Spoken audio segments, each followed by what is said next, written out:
get them the wrong way around. Well, Prime Minister, Honourable Minister.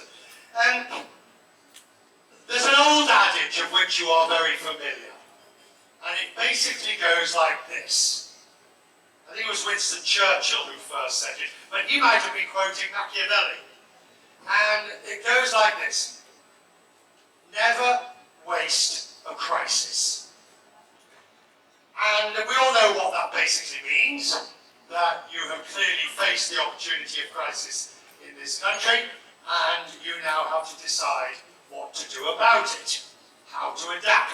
Never waste, actually, the true saying is never waste a good crisis, but I think that's a little satirical in these circumstances. There's going to be a lot better people than me who will talk about how to recover from what's happened. What I've been asked to address is this issue of the future of tourism. Now, let's have the lights up for 1 second, please. Let's have the lights up. Lights up! Now, who in this room has been on holiday in the last 6 months? In the last year? Some of you are working far too hard. Prime Minister, you didn't put your hand up.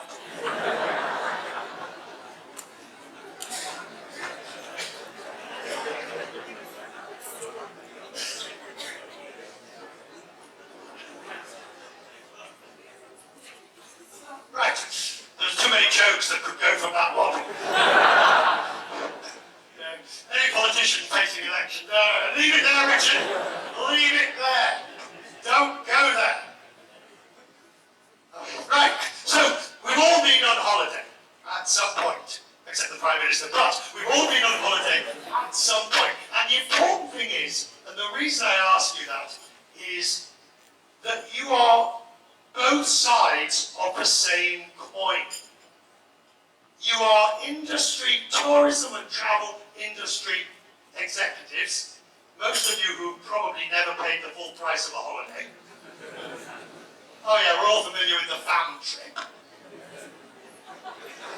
Don't pretend you don't know what I'm talking about. Ignorance is bliss. All right. And for those of you that don't know what I'm talking about, you're missing out. Right.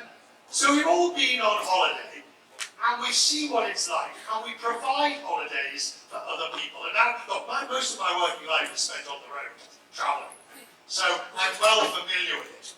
But if we ask ourselves, what does the future of travel looks like? What does the future of tourism involve? Oh, that's a great plane. Absolutely amazing plane.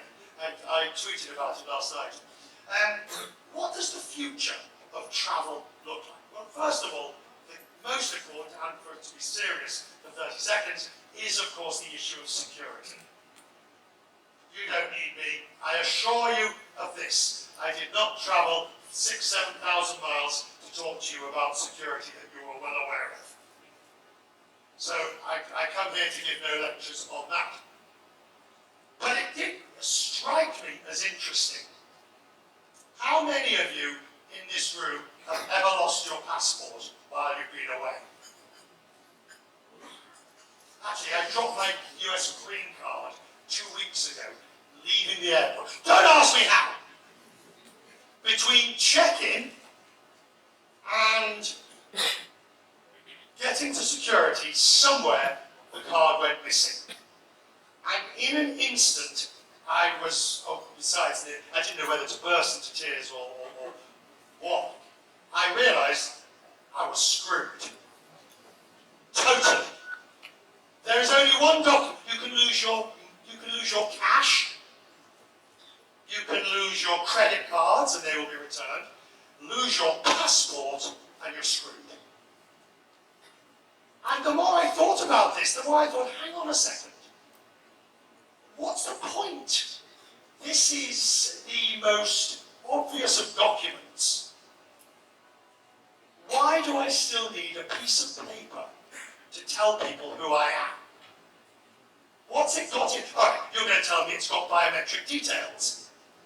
Yeah, but surely if I just put my finger, or you just do my eye scan. The future of travel is biometrics. The passport that we're answering, that gentleman nodding there, you agree with me? Good.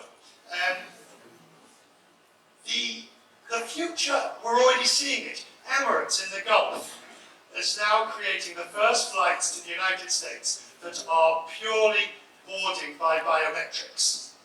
The UK has now introduced across, I think, a further 7 countries or 8 countries, you can use the biometric passport readers. You don't have to queue up.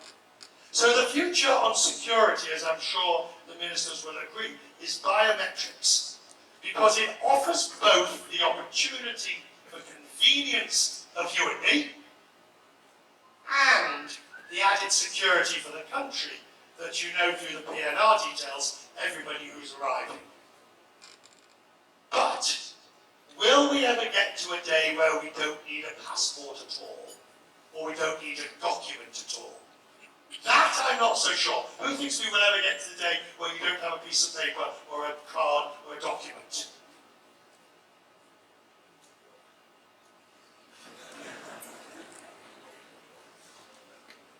Who put their hand up?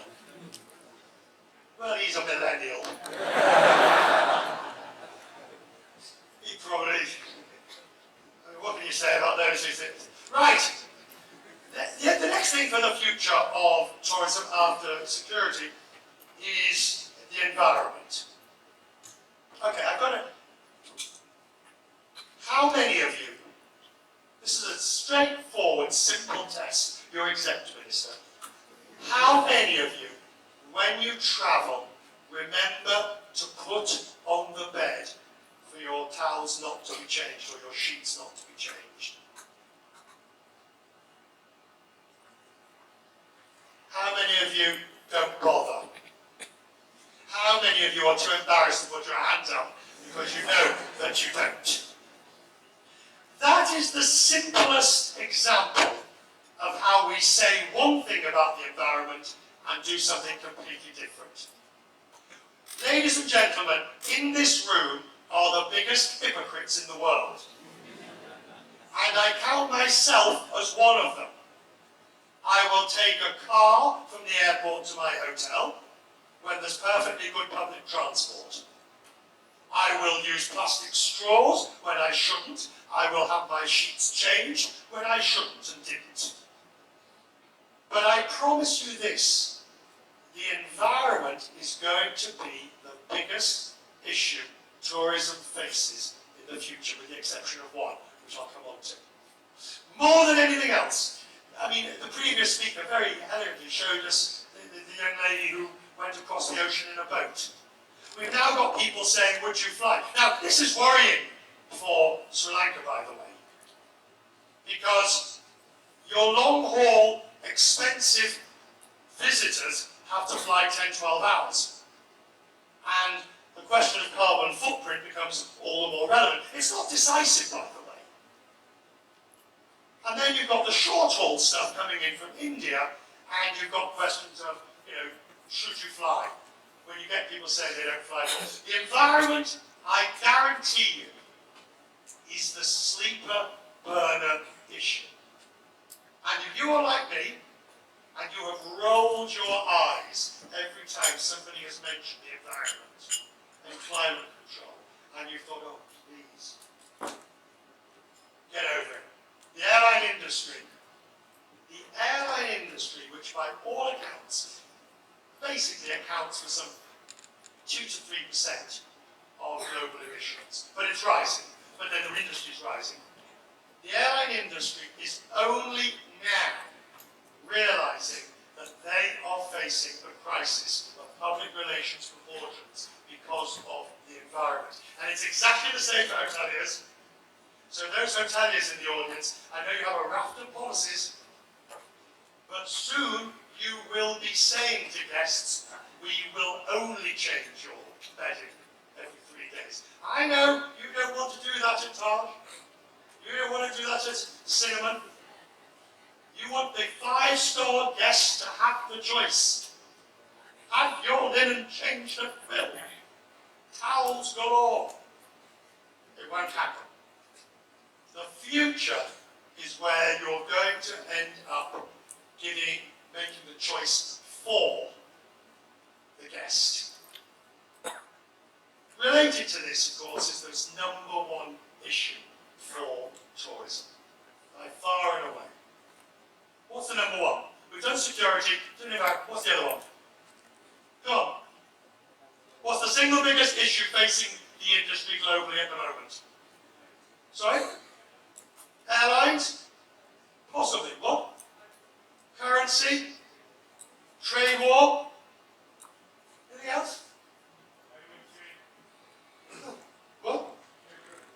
Natural disaster. Well, there's not much you can do about that. They're going to happen. Yeah? Climate change. The environment. What else? Cost of what? Cost of the holiday. Economic issues.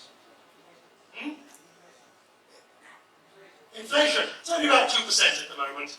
Even less. Maybe it's higher in some developing countries, but in the OECD, it's under control, at least for the moment, until Donald Trump finishes.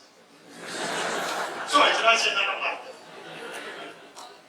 Politics. Well, we'll get to that with the Prime Minister later.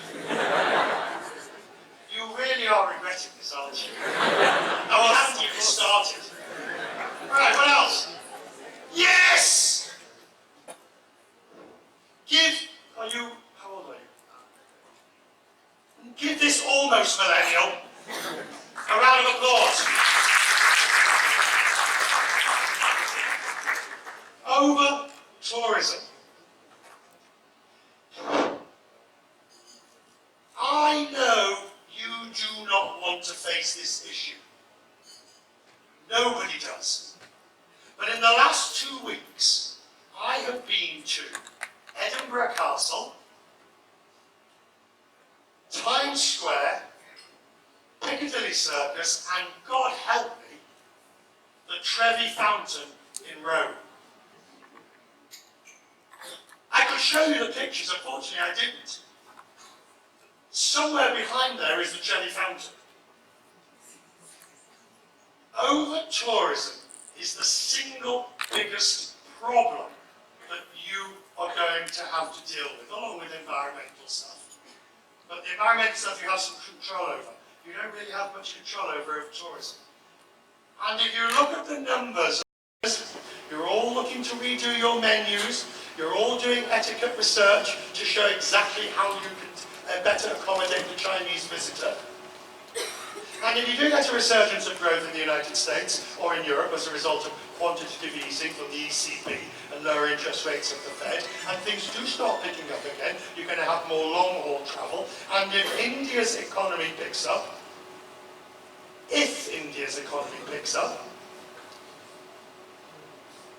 somebody said to me yesterday that they wanted, your current arrivals in 18 were 2.3 million. Now let's forget this year in the sense that you'll do maybe 10-15% less. Let's put this year to one side. Let's say you get to 2.5 million next year. Somebody suggested they'd like to see 5 million within 5 years. I think that's unrealistic, but somebody suggested those sort of numbers. Well, how are you going to handle them? Where are you going to put them? Oh, I know there's a wonderful private alliance plan, which his idea is to move people around the country. Yeah, good try, it's been tried. Very difficult to do, by the way. Very difficult to do. Tourists go where they want to go. You know, they have a nasty habit of deciding where they want to go, but you can do it. Infrastructure, airports, roads, water, sewage, hotels, beds in different parts of the country. And then you have what I would describe as the crucial element, the experience. The experience. How are you, in an era of over-tourism, how are you going to preserve the experience? I was with my partner, we went to Rome. He'd not been to Rome before, and he'd never seen the Trevi Fountain. I don't think he still has seen the Trevi Fountain. I think he saw an extraordinarily large number of people standing in front of the Trevi Fountain. And I think when he threw his coin over his shoulder, he was actually wishing, I wish they weren't all here. Edinburgh Castle, it was, the problem is, how do you, all right, let's have some suggestions. How do you deal with over-tourism? What are the suggestions? Go on. Yes, sir. Sorry?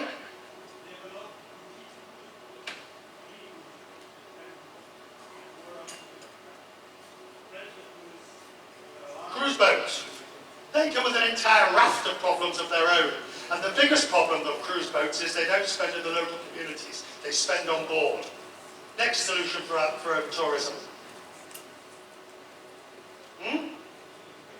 What? Right. You've got visas. You've got the idea of, you've got create visas, you've got pricing mechanisms, well that just prices out the poor. Visas, how do you enforce? There is no answer, by the way. There is no answer to over-tourism. Oh wow, that's what it's like at the back. There is no solution that will easily lend itself to the problem of over-tourism. And whilst you might all be absolutely delighted at the idea of getting your numbers up to 3 million, what the hell are you going to do with all these tourists? And the reason, I come back to my very first point, the reason this is significant is because we are both sides of the same coin. Where did you go on holiday last? Oh, this man went to Australia. Have you ever tried to take a picture of the Opera House at sunset?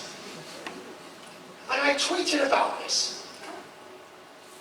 And as I tweeted about it, I realised, you know, I admit I'm a hypocrite. I'm tweeting about over-tourism, and I am the culprit. I'm a victim, and I'm the culprit at one and the same time. Why am I spending so long talking about this? Because it's a situation, like the environment, you're going to have to deal with. We are going to have to deal with. We have no choice. And in many ways, it is way more difficult than the security one, because how do you deny the right of people to travel when they want to, where they want to see what they want to? We've spent the last 30 years, particularly in Europe, as the wall came down, as communism failed, as democracy flourished, we spent the last 10 years, 20 years, telling people they were free to go and see what they wanted to see. Well, they are, but everybody else wants to go at the same time. So I confidently predict that one of the things that is on your agenda and should be on your agenda, even, you know, I was asked to talk about the future, so I'm deliberately not worrying too much about the events of this year. Your tourism plan needs to concentrate on 4 million tourists, 5 million tourists, multiple airports, roads, infrastructure, all the things I'll be talking to the Prime Minister about in a minute or three. Those are the issues. Now, by now you're starting to think, oh, it's all very depressing. He's gone on about the environment, he's gone on about tourism, over-tourism, he's gone on about security. What is the future of tourism? Let me finish with this. I want you to do me a favour. Next time you see a plane take off, I want you to just sit and look at it. Just watch it. Preferably if it's a Sri Lankan Airlines plane. You will watch the plane go down the runway faster and faster and faster, and you'll watch the nose rotate, and it'll lift into the air. Now, you're thinking, why is he going on about this? It's an everyday event. It happens tens of thousands of times a day across the world. Now think of the people on board. Think of the people who are going on holiday. You. Think of the people who are going for a new job. You. Think of the people who have either won or lost an election.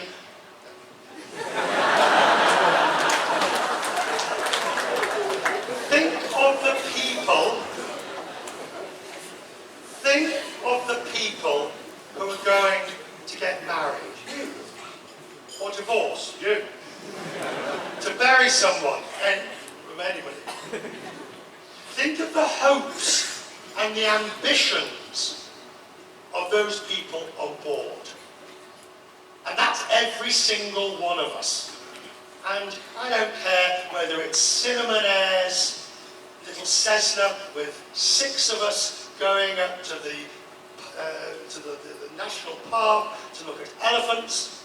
By the way, I saw some really interesting animals in the national park. Which park was it I went to? Sorry, Mineria. I saw some really interesting animals. So you had the elephants, and then next to the elephants was there was a herd of elephants, and next to the elephants was a horde of lesser spotted tourists. And they were in the jeep. The jeep. Now the jeep has a very special sound. You can't miss it. When you hear the jeep, you know that the camera-toting tourist is not far behind. And unlike the elephant, the camera-toting tourist is not scared by other jeeps. In fact, there is a collective herd mentality. Back to over-tourism. I make a joke about that because it was quite amusing. All we could get was pictures of jeeps. The elephants were sort of wisely decided to disappear off. My point is, every time you look at a plane, think of the people who are going, who are coming, who are happy, who are sad, who are visiting Sri Lanka on a bucket list journey, the place they dreamt of coming for decades. Think of those people. And as you go about your work over the next few hours, and as you go about your business, yeah, you can be cynical about government that takes too long to put forward a campaign.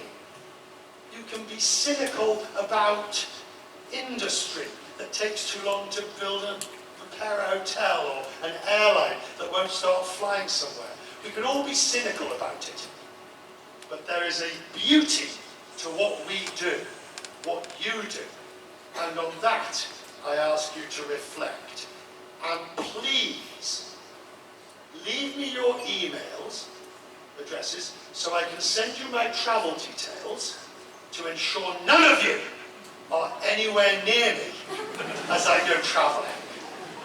So I get to see the Trevi Fountain first. Ladies and gentlemen, thank you for inviting me.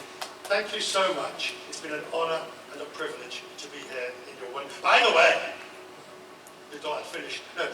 By the way, the last time I was here for 20 hours. I arrived at 4 in the morning, I left at midnight, give or take. I promised then that I would come back and see the country properly. I kept my promise. And now, I promise to come back again. So, I'll see you then. Just stay away out of my house.